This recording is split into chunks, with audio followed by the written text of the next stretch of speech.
കാഴ്ചയില്ലാത്ത ഇയാൾക്ക് പെട്ടെന്നൊരു ദിവസം കാഴ്ച തിരിച്ചു കിട്ടുന്നു. തന്റെ മുഖം കണ്ണാടിയിൽ കണ്ടവന് താൻ വളരെ സുന്ദരനാണെന്ന് തോന്നുന്നു. വൈഫിനെയും തന്നെയും കമ്പയർ ചെയ്ത് നോക്കുമ്പോൾ അവൾ തനിക്ക് മാച്ചല്ലെന്ന് തോന്നുന്നു. പക്ഷെ ഇവൻ ഇത്രയും നാൾ കാഴ്ചയില്ലാതിരുന്നപ്പോൾ അവളാണ് ഇവന് സപ്പോർട്ടായിരുന്നത്. അതുമാത്രമല്ല അവളാണ് ദിവസവും ജോലിക്ക് പോയി കുടുംബം നോക്കിയിരുന്നത്. ഇപ്പോൾ ഇവന് കാഴ്ച തിരിച്ചു കിട്ടിയതറിഞ്ഞ് അവൾ വളരെയധികം സന്തോഷിക്കുന്നു. അതേസമയം ഡോക്ടറിന്റെ അടുത്ത് പോയി ചെക്ക് ചെയ്യുമ്പോൾ ഇത് എങ്ങനെ സംഭവിച്ചെന്നറിയില്ല.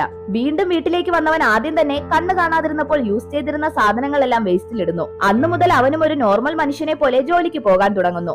അടുത്ത കുറച്ചു ദിവസത്തിൽ തന്നെ ഇവന്റെ പെർഫോമൻസ് നല്ലതായതുകൊണ്ട് അവന് കൂടിയ സാലറിയോടെ പ്രൊമോഷൻ കൊടുക്കുന്നു. അപ്പോഴാണ് അവൻ അവന്റെ ഒപ്പം വർക്ക് ചെയ്യുന്ന ഒരു പെണ്ണിനോട് ഇഷ്ടം തോന്നുന്നത്. ഒരു ദിവസം അവളെ ഡിന്നറിന് പോകാൻ ക്ഷണിച്ചു നോക്കുന്നു. അവൾ അതിന് ഓക്കെ പറയുന്നു. അവളുമായി റിലേഷനിലായതിനു ശേഷം തന്റെ ഫാമിലിയെ അവോയ്ഡ് ചെയ്ത് അവളോടൊപ്പം തന്നെ ജീവിക്കാൻ തുടങ്ങുന്നു.